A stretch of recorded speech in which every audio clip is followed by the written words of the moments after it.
I just wanted to say thank you for inviting me here to present with all these inspirational and amazing designers that I consider my family. And I also want to acknowledge the territory of the Blackfoot people, the elders, and the youth that have came here today. And also thank you to Douglas Cardinal, who constantly gives these speeches that remind me why I'm doing what I'm doing. I thought that was really funny that David Fortin mentioned Star Wars because my dad's obsessed with Star Wars, and I grew up with big Millennium Falcon models in our house, all these different weird Star Wars things, and before I came here, he said, "May the Force be with you." So I graduated 4 years ago from the U of M and immediately started working with my father at Ishkam Engineering, which was a First Nation civil engineering company. So they did work up in the northern communities, roadworks, sewage. So I got to see firsthand how our communities, they're not really even engaged in architecture. They're looking for housing. So we had the opportunity of helping them write letters to INAC to get housing. And then I realized everything I learned in school wasn't even close to what they're actually dealing with. And they're just trying to survive in these northern communities where they have fly-in communities. And so I was gonna do my master's, and then I felt everything I was doing at that moment was more powerful than what I could learn in school. So I continued to work with Ishkam Engineering for about 3 years and started working with Patrick Stewart in Vancouver, who now is doing homeless shelters for our people on East Hastings, Main Street, East Pender. So with that, I feel that means so much more than doing something in a firm where we're not actually serving our people. So I'll just present some of the work I started doing when I graduated. Okay, so this was my first project after I graduated, and it was for my own community, Peguis First Nation. This was an extension onto an existing hockey rink they built. The old one had burnt down, and we didn't have one, and anyone who's from the reserve knows how special hockey is to us. So I grew up going to the old one, which was full wood construction, with my granny and my great uncles, just laughing and having fun. And so it's part of the community. And finally, they rebuilt the second one, and they approached us to do an extension on it with a practice rink, a community hall, because the elders always have bingo night like twice a week. And so that was a big thing in the community. And we kind of designed it off of this narrative of, on the reserve, hockey's such a part of their culture. As a young kid, you learn in like outdoor homemade rinks how to skate, and your dream is to become a famous hockey player. So the heart of the building is where the kids are skating on the kiddie rink, and then we added a practice rink on the left, and then the professional rink up on the upper left, where they would be a part of like Peguis team. So this was really powerful to me because I never even heard about this in school. I tried introducing ideas about my people, and the professors, not being Native, would constantly, I'd shy away from it. So this was pretty meaningful for me. This is the next project I did. So this is for Long Plain First Nation, who is starting to develop the first urban reserve in Winnipeg. And right now they have a gas station there, and it's completely packed all the time because everyone's like, let's go get res gas, come on, and let me meet you at the res gas station. So it's like part of our culture, and everyone's just excited about it because it belongs to us. And so this will be behind it. So it's on the upper level up here. That's going to be this is going to be like an office center for different organizations in Winnipeg that are First Nation, and they can bring all their mail there, and it'll be on reserve. So we'll have that upper hand. And then the lower part, not working. This lower part is mixed use, so commercial and retail. And I designed with HTFC this green roof to plant medicines for the building, kind of to like nurture and add to like the livelihood of everyone in that space. And you can also have receptions, weddings for the community rented out. And then the circular area is called the drum. And this is trying to recognize that when we go to powwow or we hear the drum, it is a welcoming, it's a welcoming feeling, because you can feel, you just hear it and then you just know that's where you belong, part of powwow, part of ceremonies. So in that space, we imagine to have feasts, to like have miniature powwows, and organizations like Assembly of Manitoba Chiefs to have their conferences. So that's one of the other features, and it's probably one of the first buildings in Winnipeg that's been designed by fully First Nation people, and also input from the chief and the council, and so it's really meaningful, and it should start construction this spring. So the next project I'm going to present is one of the bigger projects that me and my dad have done, which is this massive park in Winnipeg called the Sinway Park. So it's been in our history for about 100 years. It was built 150 years of started construction, and it's completely European, but it was built on this land that is originally our land. But when you look at it, it's very manicured, very designed, very articulated. And so the owner, or one of the head leaders of the park, approached my dad because, next slide, they already had gotten to this phase, and that is the leaf was designed by KPM Architects in Toronto, and then that middle part is called the Mosaic Garden. So that's representing a diverse culture of gardens. And they got to the stage of presenting this to the community, and in one of the presentations, one of the girls said, I don't see myself in the park, and she was Native. She said, I don't see myself completely at all in this park.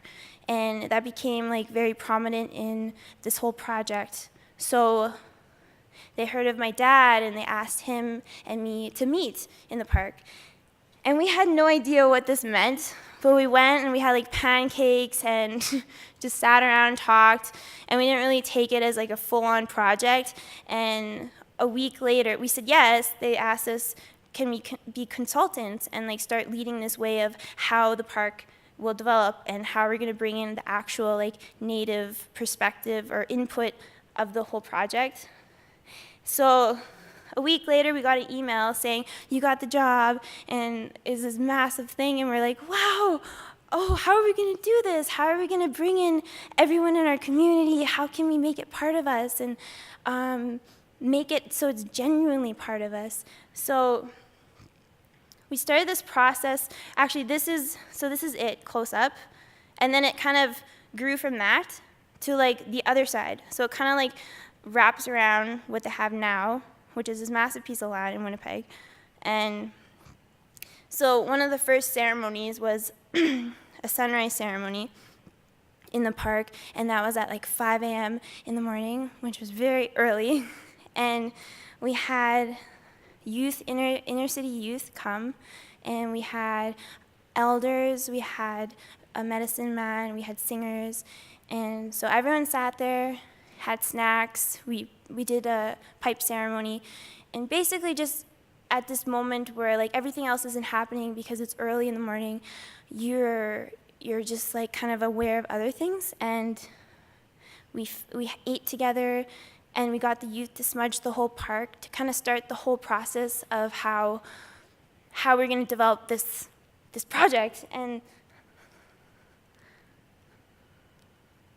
so then the next phase was me and my dad were sitting there, and we're like, how are we gonna do this? Like, we started listing all these names of people that are doing things in our community, our networks, youth, elders, professionals, one of archaeologists that know the history of the land, and there was about 30 to 40 people.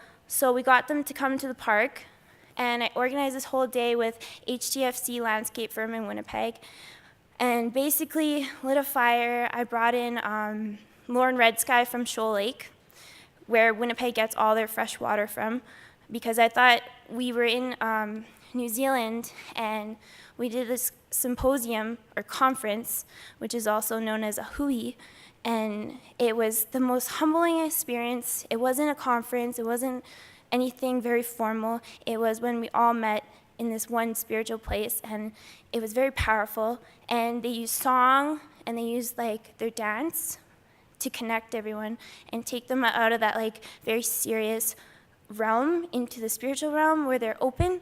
So I was like, we gotta get a singer. We have to have a fire, we have to smudge, we have to do our culture and let them see that. So that's part of it. And so we just introduced them to the site, showed them our boards of what HTFC and the other firm did, and for the day walked around. So this was the second workshop. This was probably like 3 or 4 months after. And we collected all the kind of like feedback. We wrote these surveys for everyone and what they thought principles or values we could use to move forward on the project.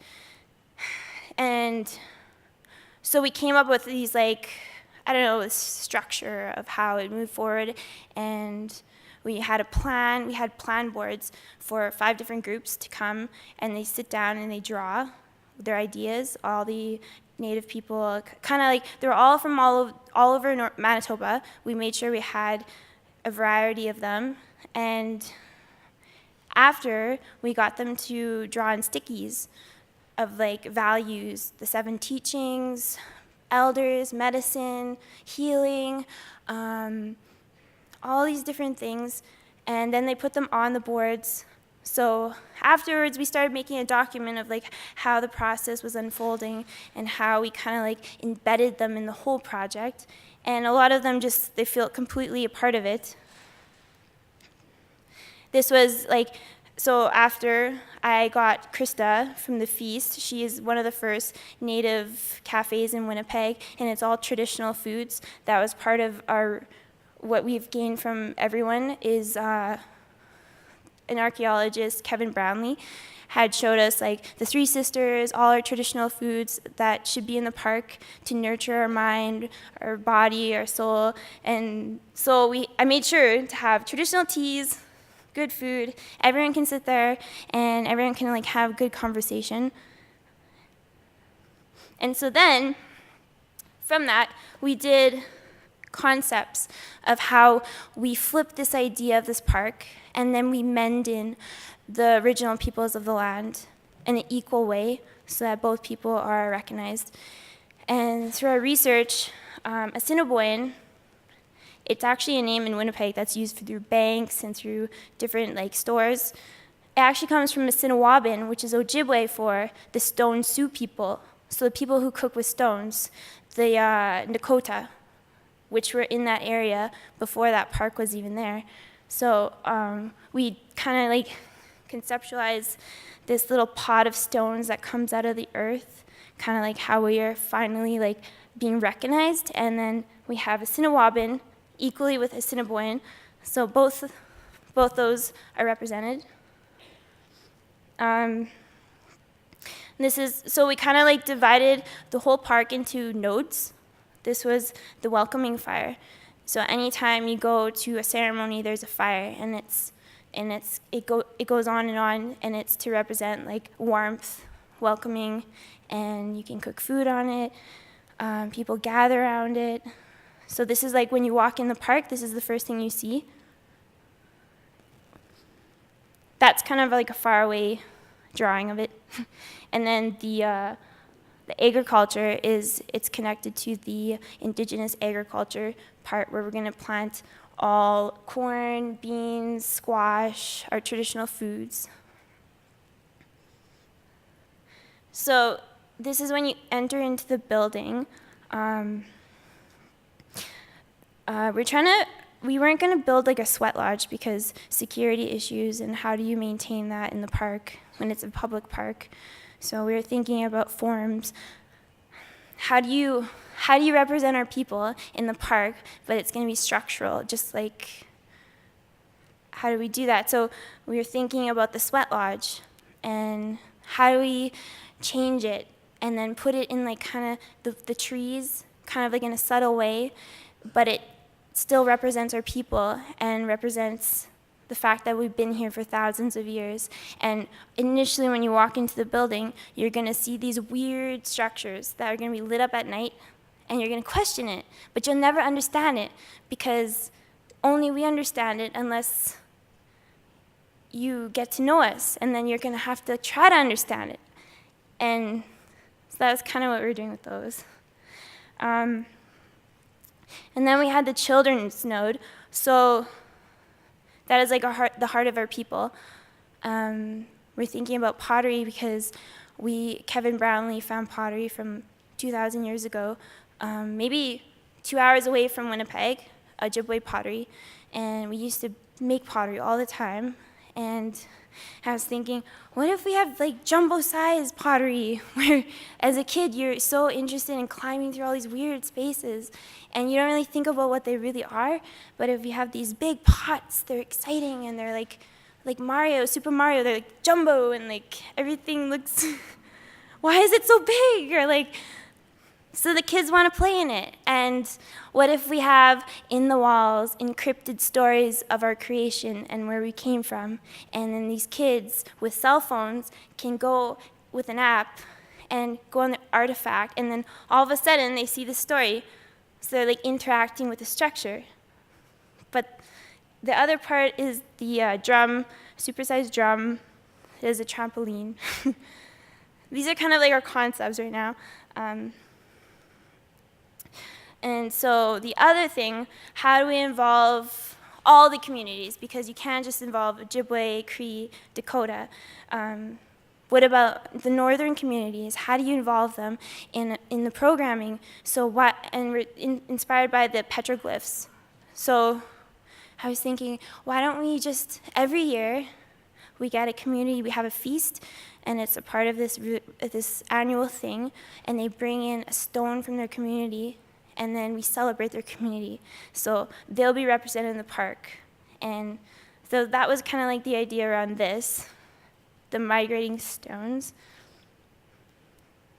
And this is a rendering HDFC did of the welcoming fire. So this is kind of how we imagined it. And there's like elevated corten steel walls that, through technology, I'm hoping we can have supersized jumbo powwow dancers like silently like dancing along those corten steel walls. So it's activated at night, and people are wondering, you can't really fully get the idea, but you see our presence in the land or the park. So these are the, in Lockport, the archaeologist showed us these large bell-shaped pits that our people used to use to store corn, beans, and so we were just like, we have to do this in Assiniboine Park, and the members got so excited.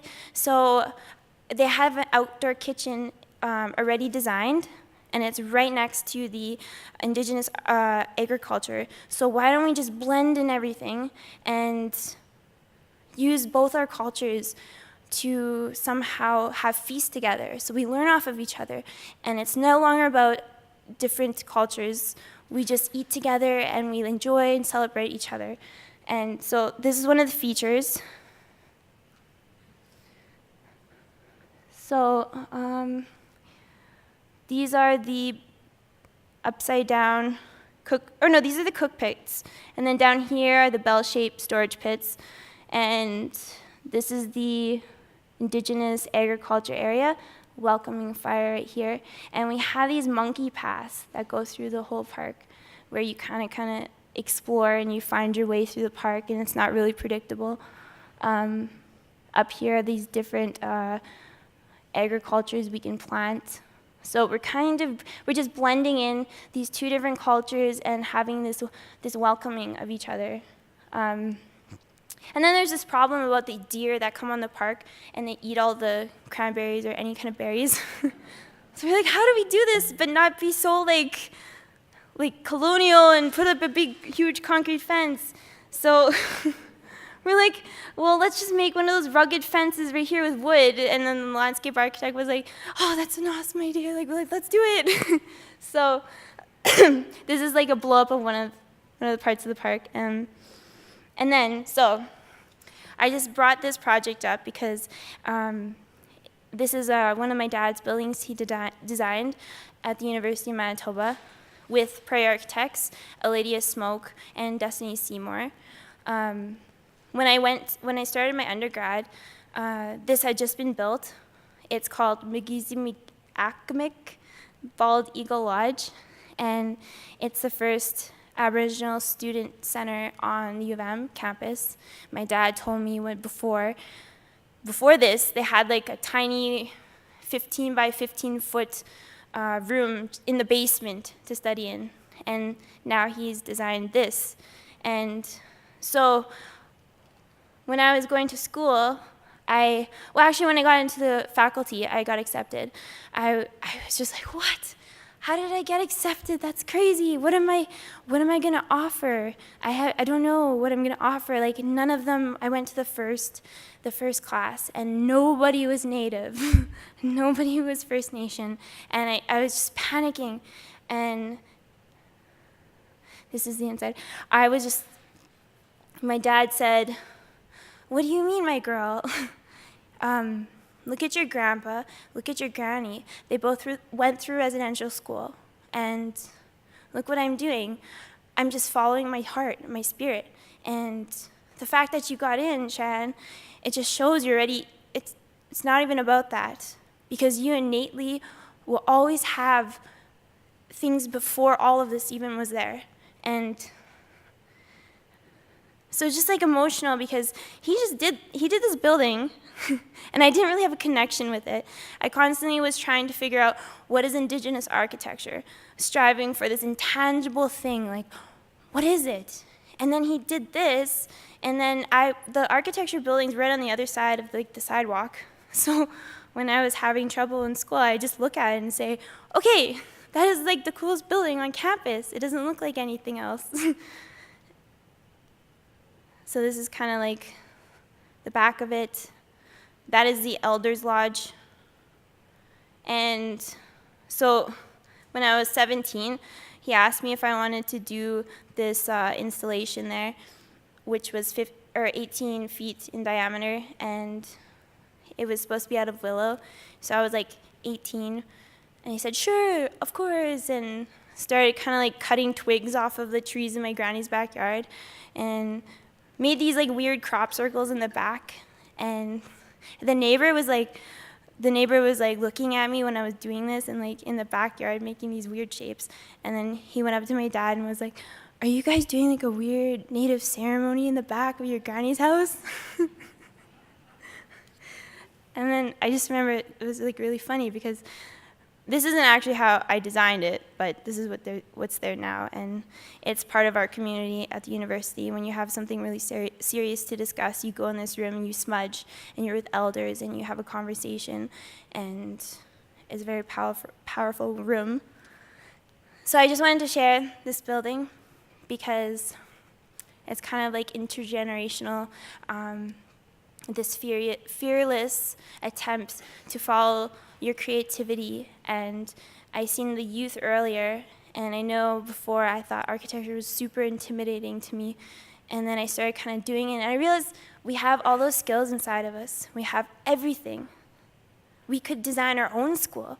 We could design something even more elusive and beautiful with like satellite schools and northern reserves. We can do anything we want, and we just have to fiercely like approach that.